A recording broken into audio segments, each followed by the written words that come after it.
Here's Jamal making a great effort on defense where he breaks up a play and is relentless. He hustles down the sideline, turns the player into David. David gets his hand on a great steal.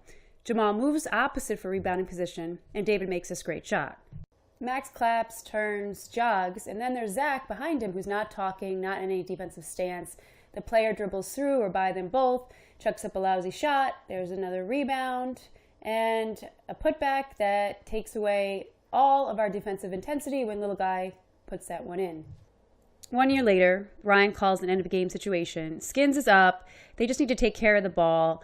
Schertz needs to do something big, and sure enough they do.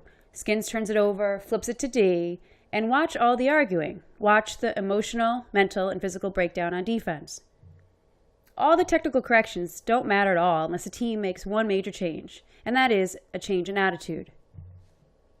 The best teams and players never have any excuses. They're always looking to work together so that no one develops any symptoms of the disease of me, which is, even though I'm one of 5 players on the floor, none of this is ever any of my fault.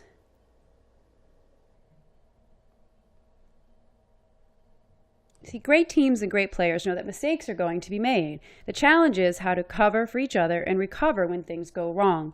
So Max gets upset, then David reacts, Dylan has something to say, Coach Ryan speaks, Max turns and he snaps again.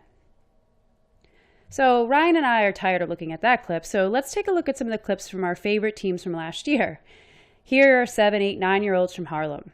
What's remarkable about this group is not the amount of jump balls and pile-ups, but their collective attitude, which was, we all work as hard as we can on every play. Rarely do we see any of these kids talk back to the ref, the coach, or each other. Now, of course, you can't dive around and pile up and foul the entire game. You have to show controlled, relentless, intelligent aggression. We already covered in the transition defense video the need to get back first. Here's Zach taking a shot. Watch the inclination of all the orange players. It's at the ball instead of protecting the basket. Second, you have to have adequate ball pressure. Lack of ball pressure allows the passer to throw the ball right over Jamal. Dylan overcommits. Max reacts well by covering the help, but he ends up picking up a foul that was set up by Jamal and Dylan's mistake. Coach Ryan and I are always saying keep your player out of the middle. Here, Kirsch lets Jamal dribble right down the middle. Dylan's footwork here leads number 12 right down the middle. Max also lets 12 right down the middle. Then we have Willie, who's keeping his player out of the middle, but he's too tall and tight, and he gets beat with no help on the baseline. The technical mistakes will be covered in future videos, but right now the most important point is that all good players and teams understand that you may not be able to control how many shots you sink each game, but you can always control your attitude and effort, especially on defense. Watch the mental and physical intensity here in the footwork. David's feet push baseline, Jamal contains and denies middle. Same footwork with Dylan up top. Now back to the clip from last spring, where we brought in all the kids to work on some of these details of active hands, jumping to the ball, which Willie just missed. Sarah also has to show more active hands here, and so there's really basically a lot of mistakes technically speaking, but watch to see what happens in the end. So the play starts out up top, the ball's kicked to Marshall. Zach and Maggie step up and put enough pressure on the ball, but Maggie ends up a little too close. Marshall goes by with a weak screen. Zach doesn't communicate, he hides, and he doesn't step up to slow down Marshall, just to buy Maggie a few steps. So Maggie kind of gives up.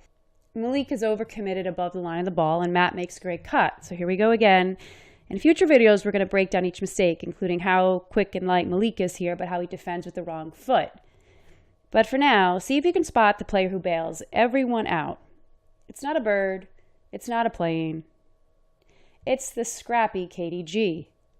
Katie, who's a little late, she still hustles across the paint, jumps and rattles Matt just enough to change his shot. Then Zach, who made a mistake that led to this breakdown, gets all the glory when he soars up for this rebound. Watch him go. He almost gets net, but he does get it, thanks to Katie G, and then turns around and goes on the attack. So, for our review, and I promise it'll be quick, defense starts with attitude. All players must work with great intensity and energy to stop the ball. A team gets back, forms a triangle, and protects the paint. Everyone must communicate and work with good footwork and decisions to keep your player out of the middle.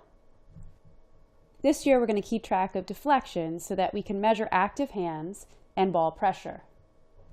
And one final point is that when you get fired up to play defense, you become more aggressive on offense. And win or lose, in the end, the disease of me ends up being replaced by a fun and positive attitude of us.